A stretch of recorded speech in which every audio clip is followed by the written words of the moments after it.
नमस्कार, ये आकाशवाणी शिमला है। अब आप राजकुमारी चंदेल से प्रादेशिक समाचार सुनिए। आज के मुख्य समाचार। प्रदेश सरकार ने चिकित्सकों को दिवाली से पहले दिया बड़ा तोहफा, पीजी कोर्स करने वाले चिकित्सकों को मिलेगा पूरा वेतन। सांसद सिकंदर कुमार ने कांग्रेस सरकार पर आर्थिक कुप्रबंधन का लगाया आरोप, कहा झूठी गारंटियां देकर हुई सत्तासीन। नेता प्रतिपक्ष जयराम ठाकुर ने जनमंच कार्यक्रम को नाम बदलकर शुरू करने पर राज्य सरकार को घेरा, राजनीतिक दुर्भावना के चलते बंद करने के लगाए आरोप। और प्रदेश कांग्रेस अध्यक्ष प्रतिभा सिंह ने केंद्र सरकार से प्रदेश के विकास में सहयोग का किया आग्रह। अब समाचार विस्तार से। राज्य सरकार ने प्रदेश के चिकित्सकों को दीपावली से पहले एक बड़ा लाभ दिया है। मुख्यमंत्री के निर्देशों पर अमल करते हुए सरकार ने पीजी कोर्स, सीनियर रेजिडेंसी या डीएम स्तर की पढ़ाई करने वाले चिकित्सकों को अध्ययन अवकाश के दायरे से बाहर करने का निर्णय लिया है। प्रदेश सरकार के इस निर्णय से अब पीजी कोर्स करने वाले चिकित्सकों को उनका पूरा वेतन मिलेगा और उनकी पढ़ाई को ऑन ड्यूटी माना जाएगा। इससे पहले मंत्रिमंडल के एक निर्णय में अध्ययन अवकाश पर जाने वालों का वेतन 40% करने का निर्णय लिया गया था। इससे आगे की पढ़ाई करने वाले चिकित्सकों पर प्रतिकूल असर पड़ रहा था। इस बीच हिमाचल मेडिकल ऑफिसर्स एसोसिएशन ने स्नातकोत्तर पाठ्यक्रम करने वाले चिकित्सकों को पूर्ण वेतन प्रदान करने के राज्य सरकार के निर्णय का स्वागत करते हुए मुख्यमंत्री सुखविंदर सिंह सुक्खू का आभार जताया है। एसोसिएशन के अध्यक्ष डॉक्टर राजेश ने कहा कि प्रदेश सरकार के इस निर्णय से चिकित्सकों की एक बड़ी चिंता का समाधान हुआ है। राज्यसभा सांसद सिकंदर कुमार ने प्रदेश की कांग्रेस सरकार पर आर्थिक कुप्रबंधन का आरोप लगाया है। आकाशवाणी से बातचीत में आज उन्होंने कहा कि राज्य सरकार हर मोर्चे पर विफल साबित हो रही है और प्रदेश को कर्ज के बोझ तले दबाया जा रहा है। विस्तृत ब्यौरे के साथ हमारे विशेष संवाददाता।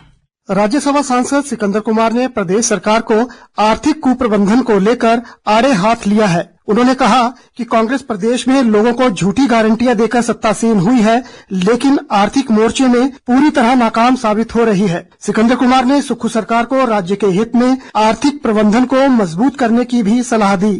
हिमाचल प्रदेश में जो आर्थिक मिसमैनेजमेंट है उसको सरकार को उचित प्रबंधन करना चाहिए। और जब भी कोई सरकार आती है, इससे पहले जो सरकार थी, अब जो सरकार आई है, तो सोर्सेज बढ़ते हैं और सोर्सेज बढ़ने के साथ साथ जो है वो आय भी बढ़ती है। सही पर पैसा खर्च होना चाहिए, लेकिन ये है कि जो कुप्रबंधन है उसको ठीक करना चाहिए।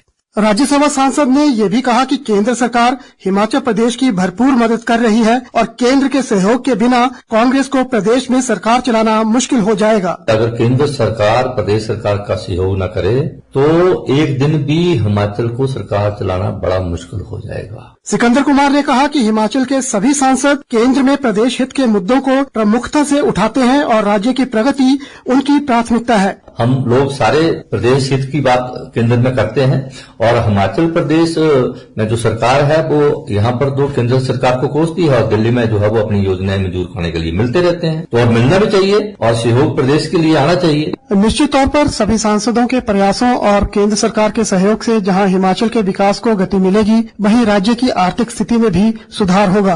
रितेश कपूर, आकाशवाणी समाचार, शिमला।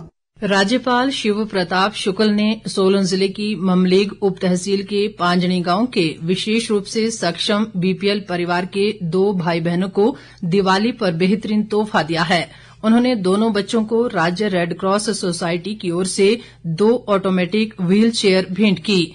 उमंग फाउंडेशन के अध्यक्ष प्रोफेसर अजय श्रीवास्तव ने इन दोनों की दिव्यांगता का मामला राज्यपाल के समक्ष रखा था। गौरतलब है कि पांजणी के 21 वर्षीय सुनील और 18 वर्षीय अनीता सेरिब्रल पाल्सी के कारण जन्म से ही 100% दिव्यांग हैं। स्वास्थ्य मंत्री कर्नल धनीराम शांडिल ने कहा है कि राज्य सरकार प्रदेश में पैलिएटिव देखभाल प्रणाली को मजबूत करने के लिए सक्रिय रूप से काम कर रही है। पैलिएटिव देखभाल एक विशेष चिकित्सा देखभाल प्रणाली है जिसका उद्देश्य गंभीर बीमारियों से पीड़ित रोगियों को दर्द, परेशानी और तनाव से राहत प्रदान करना है। स्वास्थ्य मंत्री की अध्यक्षता में एक प्रतिनिधिमंडल पैलियम इंडिया के पैलिएटिव देखभाल मॉडल का अध्ययन करने के लिए 23 से 26 अक्टूबर तक केरल दौरे पर है। शांडिल ने कहा कि पैलियम इंडिया और राष्ट्रीय स्वास्थ्य मिशन हिमाचल ने राज्य में पैलिएटिव देखभाल केंद्रों को और मजबूत करने के लिए इस वर्ष फरवरी में एक समझौता ज्ञापन पर हस्ताक्षर किए हैं। बाकी समाचार अंतराल के बाद।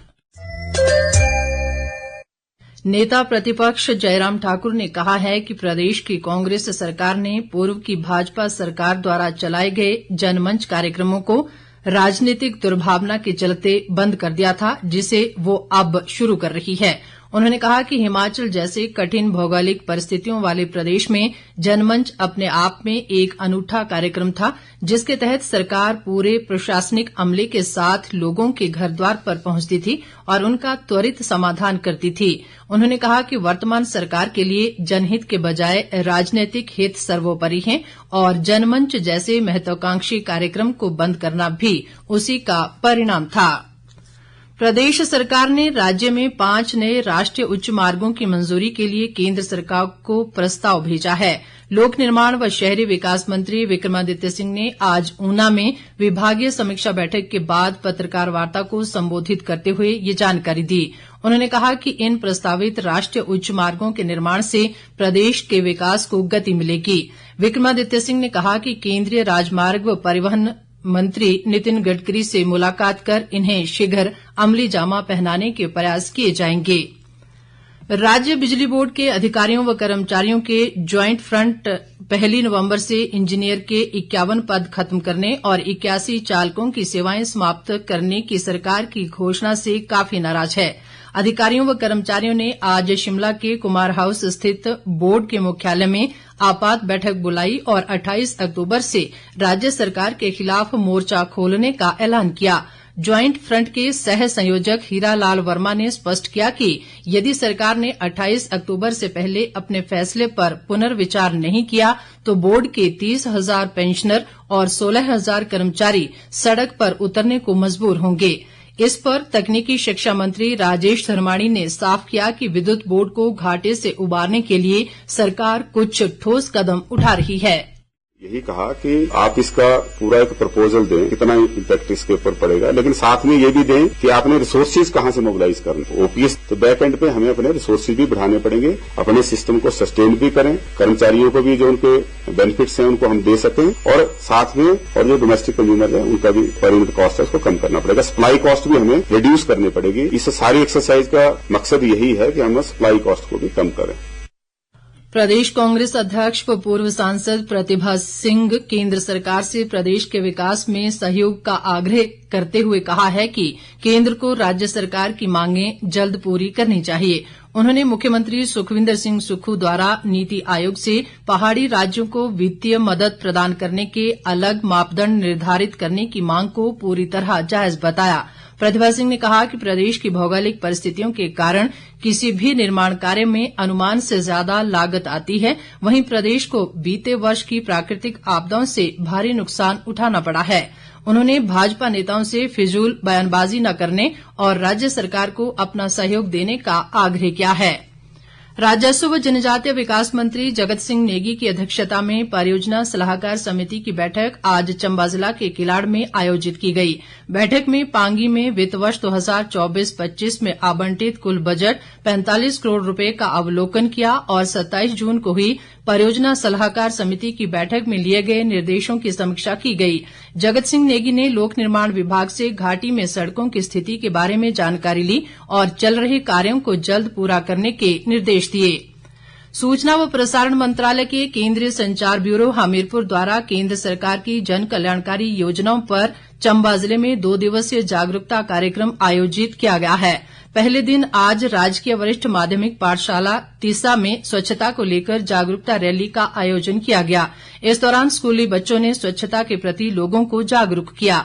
इस मौके पर केंद्रीय संचार ब्यूरो हमीरपुर के प्रभारी सुरजीत सिंह ने बताया कि स्वच्छता विषय पर तीसा में आयोजित कार्यक्रम में विद्यार्थियों की चित्रकला, निबंध व नारा लेखन प्रतियोगिताएं भी करवाई गईं।